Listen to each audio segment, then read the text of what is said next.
बातमी आहे शिरूर येथून। शिरूर तालुक्यातील टाकळे हाजी येथील नामदेव लोखंडे यांच्या मका या पिकामध्ये हाय टेन्शन पॉवर लाईन मधून ठिणगी पडून संपूर्ण पीक जळून गेल्याची घटना रविवार दिनांक 17 एप्रिल 2022 रोजी घडली आहे। त्यामुळे हाताशी आलेले पीक या शेतकऱ्याच्या हातातून निघून गेलाय।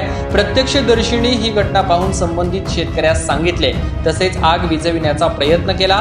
शेजारीच घरे होती, सर्वांच्याच प्रयत्नाने आग आटोक्यात आणली, नाहीतर शेतमालाबरोबरच घरे व गुरांचा गोठा जळून जीवितहानी व मोठी वित्तहानी झाली असती। या घटनेची माहिती संबंधित शेतकऱ्यांनी महापारेषण विभागाला दिली, परंतु रिलायन्स कंपनीने तयार केलेल्या या पॉवर लाईनचे मेंटेनन्सचे काम अदानी ग्रुपकडे दिले असून त्या अधिकारी व कर्मचाऱ्यांनी या शेतकऱ्यांना प्रतिप्रश्न करत उडवाउडवीची उत्तरे देऊन अद्यापर्यंत कोणतीही नुकसान भरपाई दिली नसल्याचे या शेतकऱ्यांनी सांगितलं। नेमके काय म्हणणे आहे या शेतकऱ्यांचे, याचाच आढावा घेतलाय आमचे विभागीय संपादक रवींद्र खुडे यांनी। पाहूयात।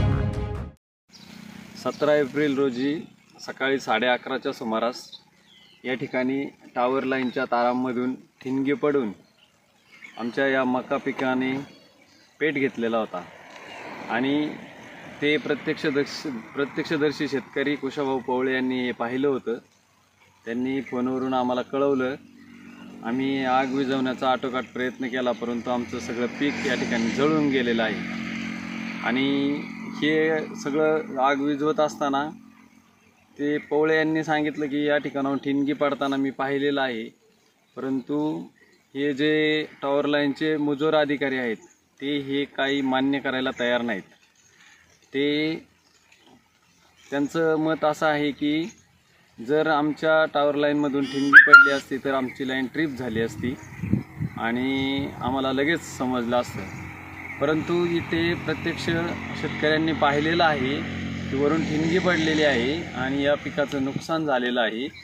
परंतु त्यांना त्यांचे जर प्रॉब्लेम कळत नसतील आणि जर असे प्रकार वारंवार घडत असतील तर शेतकऱ्यांसाठी ही टॉवर लाईन नक्कीच धोकादायक असणार आहे। आणि आमच्या या क्षेत्रात इथे आमचे फक्त 30 गुंठे क्षेत्र आहे आणि बरोबर त्या क्षेत्राच्या मध्यावरूनच टॉवर लाईन गेलेली आहे।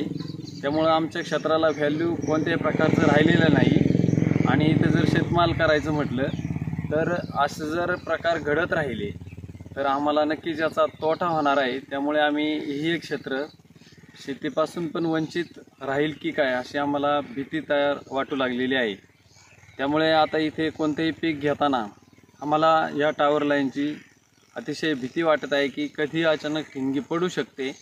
इथे खाली काम करणाऱ्या लोकांना कधीही धोका संभवू शकतो आणि ह्या टॉवर लाईनच्या बाबतीत जर त्यांना त्यांचा मेंटेनन्स व्यवस्थित करता येत नसेल आणि जर ते जबाबदारी झटकण्याचा प्रयत्न करत असतील तर आम्हाला शेतकऱ्याला नक्कीच या टॉवर लाईनच्या विरोधात वेगळं पाऊल उचलावं लागेल।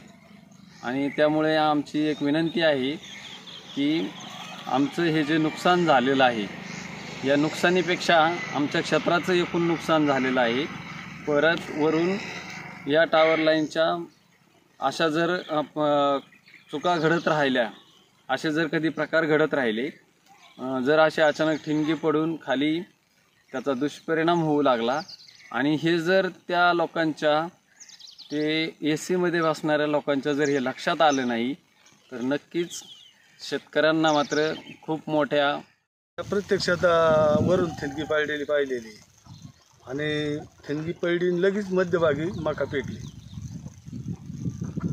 रस्त्याने चाललेलो असताना अचानक मकामध्ये जाळ चालू होता, तर जाळ हा टावरच्या मधोमध चालू होता। त्यावेळेस मग मी जाळ पाहिल्यानंतर मी लोखंडे यांना कॉल केला आणि त्यांना जाळ विझवण्यासाठी मदत केली। आमची घरे जवळ असताना आमच्या घरांना सुद्धा धोका होता, मका विझवण्याचा खूप प्रयत्न केला आम्ही पण।